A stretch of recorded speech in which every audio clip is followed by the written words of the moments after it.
Hello，大家好，欢迎收听科技详谈 Rolling Tech，This is True。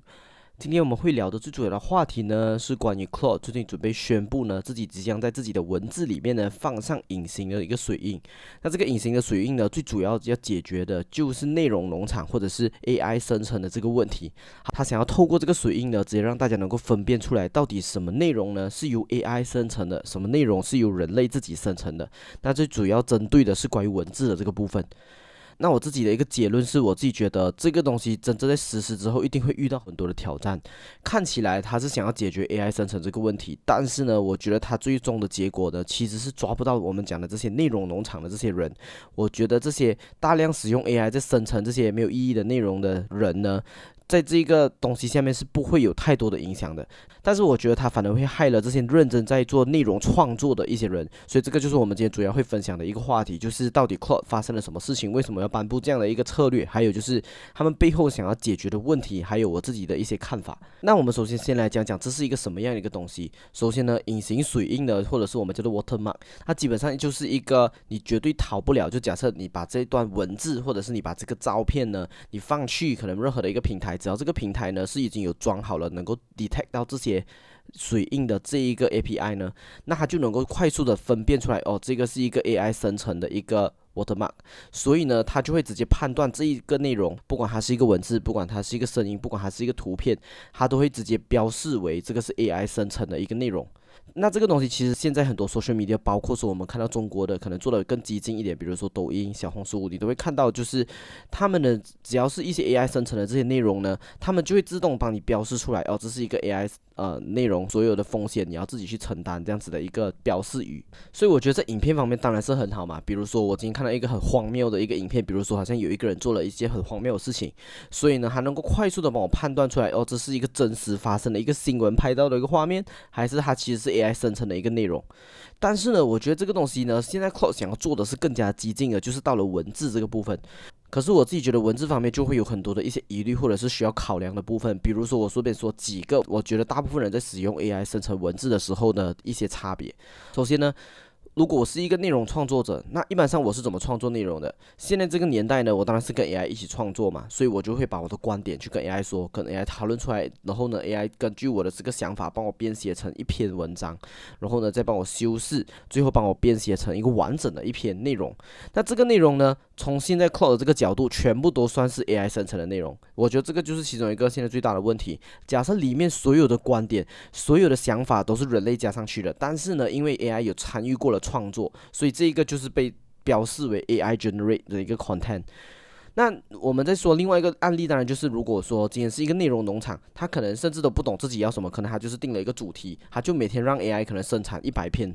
这样的一些内容，那这个当然也被标示为 AI generate content。可是你会发现到这两组人呢，他们放的 effort，他们想要传达的资讯，他们花的时间、花的心力，但是最后得到的结果是一样的，都是被标示为 AI generate content。所以我觉得这个就是目前为止呢，像这样子的一个 watermark，它没有办法解决的一个问题，就是你怎么样去判断这个内容是由 AI 跟人类一起创作，还是这个内容是由人类占比比较多，还是 AI 占比比较多？所以他们现在唯一能够做的方法呢，就是采取了这个最新的措施，就是我不管你这个是多少 percent 是由人类来写的，有多少的比例是由人类在创作的，我就直接统一都标记为 AI 生成 content。那其实我们说到这边，你从一个角度，你大概也能够看得出来，这个东西肯定是对内容农场更加有利的，因为我不管用多少比例的 AI，反正我都会被标记的话，那还不如我就继续使用这个方法，可以很简单的、快速的生成很多的内容。那即使被标示了，但是呢，只要我内容足够耸动，我还是能够吸引到某部分的人来观看。但是呢，如果我今天是一个认真的想要打磨，可能我自己真的是去写，可能只有这一篇其中的一个段落呢，我是使用 AI 帮我辅助，或者是可能一些英文的稿件，我需要把那个英文的一些新闻，我需要把它翻译成中文，或者是我需要翻译成其他的语言。当然，我的翻译能力不好嘛，我又不可能请一个翻译人来做这个事情。那我当然是用 AI 去做翻译嘛。但是这个时候呢，我同样被标为 AI generate content，所以我觉得那个不公平的那个地方真的是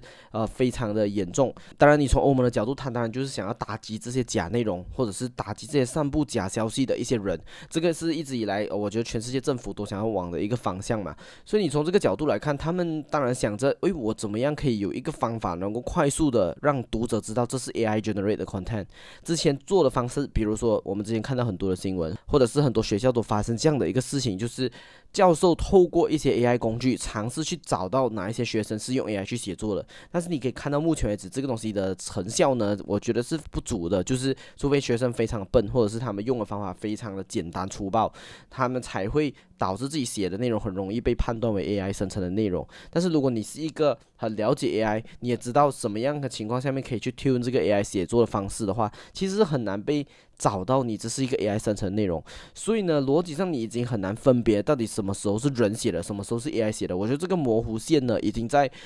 全世界 ChatGPT 的关系，因为 AI 的关系呢，其实已经变成是一个很模糊的一个地带了。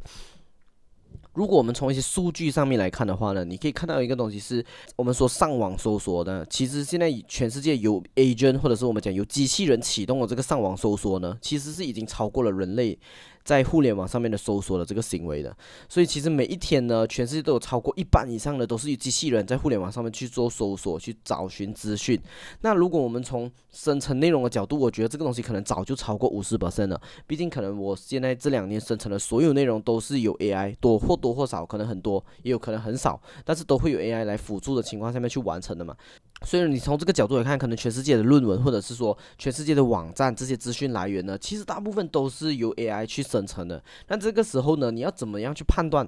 我觉得从政府的角度已经变得很难的一件事情了，所以他们才想到用这样的一个方式来直接用水印的方式直接把它找出来，到底是不是 AI 生成或者不是 AI 生成。当然从这个角度来看的话是很合理的。目前为止呢，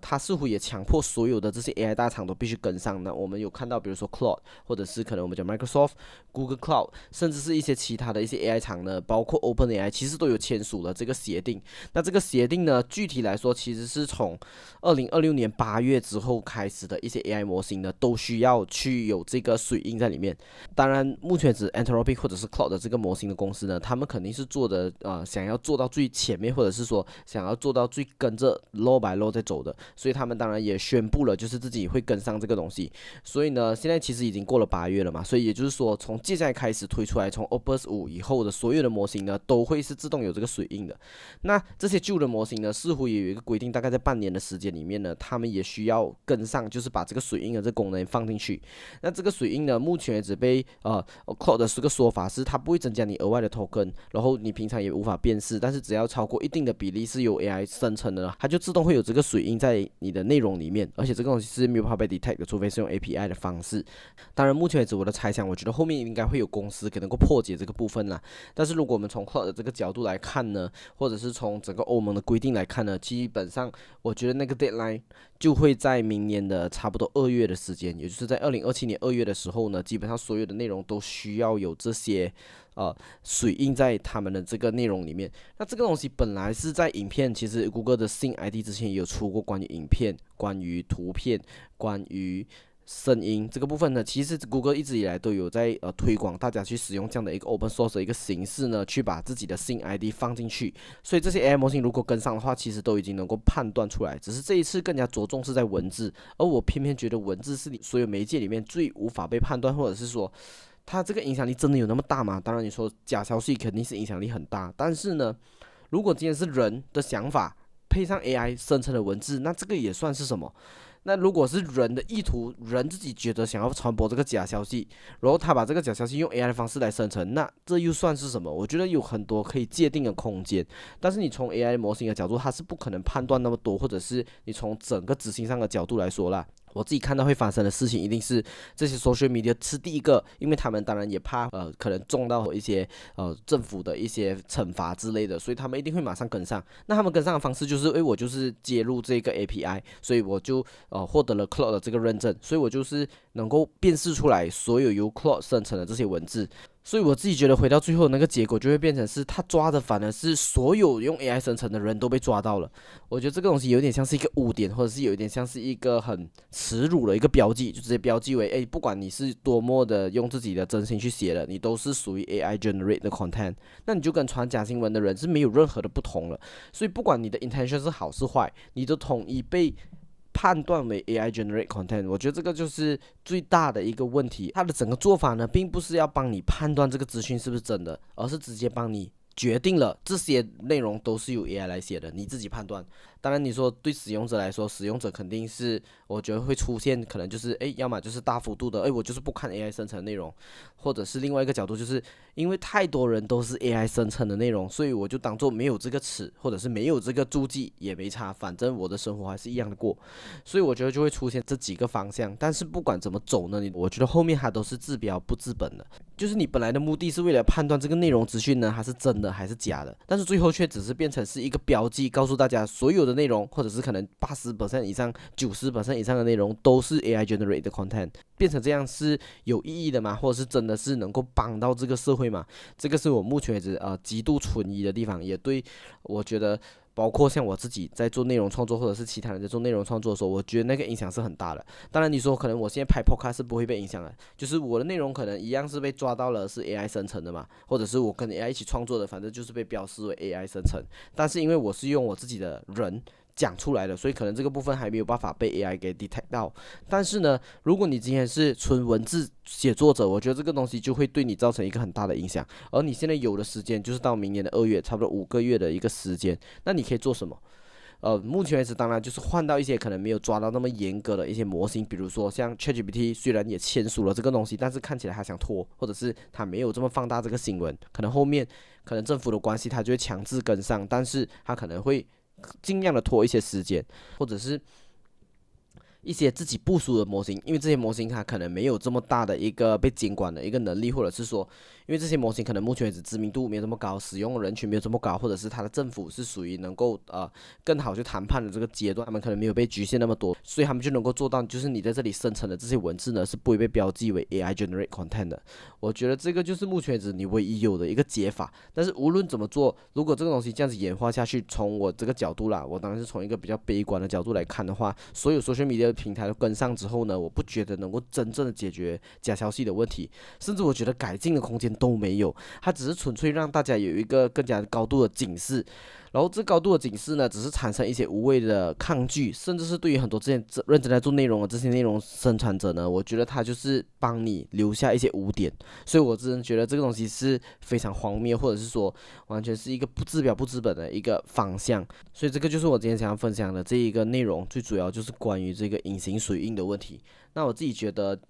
真的是留给内容生产者的时间不多了。如果你说可以解决方法，就是多拍影片吧，或者是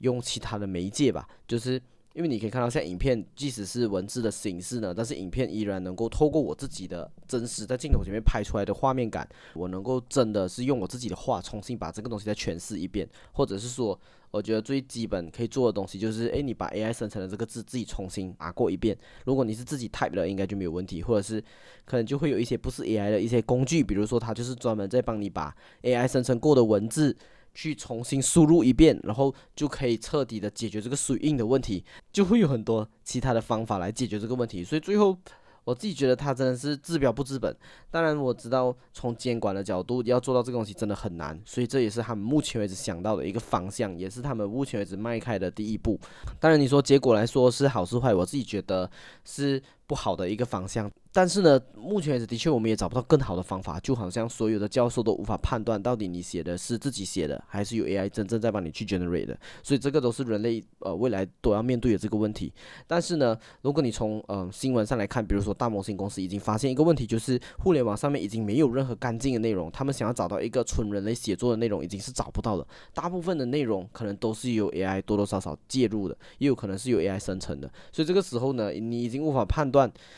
到底是人在写作还是 AI 在写作，你唯一可以做的就是确保这个内容的质量，比如说质量够高，我就继续沿用；这个质量够低，我就是需要把这个内容给排除、给清洗，或者是给 filter out。所以我觉得人类也是一样，就是未来我们在面对这些互联网上面海量的内容的时候，我们必须意识到，可能90多% 以上的这些内容呢，都是由 AI 生成的。那当然，我们要做的东西就是不要被这样子的一个标签给骗到。你的目的呢，并不是要发现它是 AI 生成的，因为我觉得大部分人都是用 AI 生成的。你应该培养的这个能力呢，就是你要有这样的一个辨识度，你能够分辨出来什么是好内容，什么是坏内容，